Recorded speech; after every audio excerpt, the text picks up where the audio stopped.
வணக்கம். பிரம்மசக்தி ஜோதிடம்.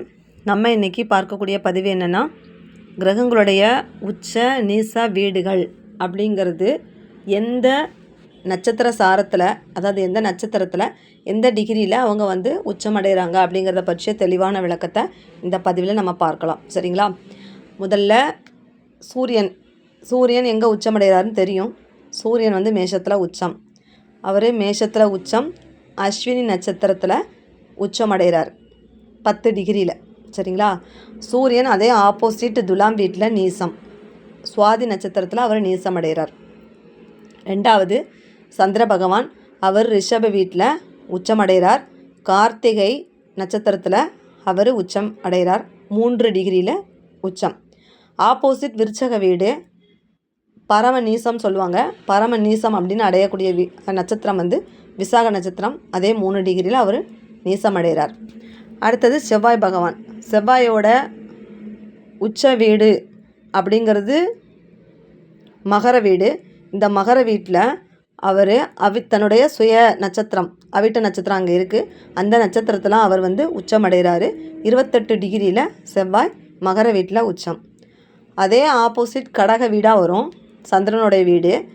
அதில் செவ்வாய் புதனோட நட்சத்திரமான ஆயில்ய நட்சத்திரத்தில் நீசமடைகிறார், அதே 28 டிகிரியில். சரிங்களா? அடுத்தது புதன் பகவான் கன்னியில் உச்சம். கன்னியில் அஸ்த நட்சத்திரம் அப்படிங்கிறது சந்திர பகவானுடைய நட்சத்திரம். அந்த நட்சத்திரத்தில் 15 டிகிரியில் அவர் உச்சம் அடைகிறார். தன்னுடைய சுய வீட்டில் உச்சமடையக்கூடிய ஒரே கிரகம் அது மட்டும்தான். சரிங்களா? அடுத்தது புதன் நீசமடையக்கூடிய வீடு குரு பகவானுடைய மீன வீடு. உத்திரட்டாதி நட்சத்திரத்தில் அவர் நீசம் அடைகிறார். அடுத்தது குரு பகவான், அவருடைய உச்ச வீடு கடக வீடு.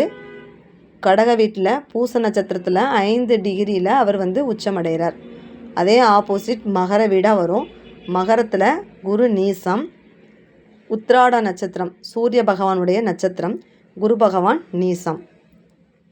அடுத்தது சனி பகவான் உச்சமடையக்கூடிய வீடு துலாம் வீடு. துலாம் வீட்டில் விசாக நட்சத்திரம் 20 டிகிரியில் சனி உச்சமடைகிறார். அதே ஆப்போசிட் வீடு மேஷ வீடாக வரும். மேஷத்தில் பரணி நட்சத்திரத்தில் சனி பகவான் நீசமடைகிறார். அடுத்தது சுக்கிர பகவான். சுக்கிரன் உச்சமடையக்கூடிய வீடு மீன வீடு. ரேவதி நட்சத்திரம் 27 டிகிரியில் சுக்கிரன் உச்சம். அதே ஆப்போசிட் கன்னி வீடு. கன்னி வீட்டில் சித்திரை நட்சத்திரம், அதில் செவ்வாய் நட்சத்திரத்தில் அவர் நீசம்.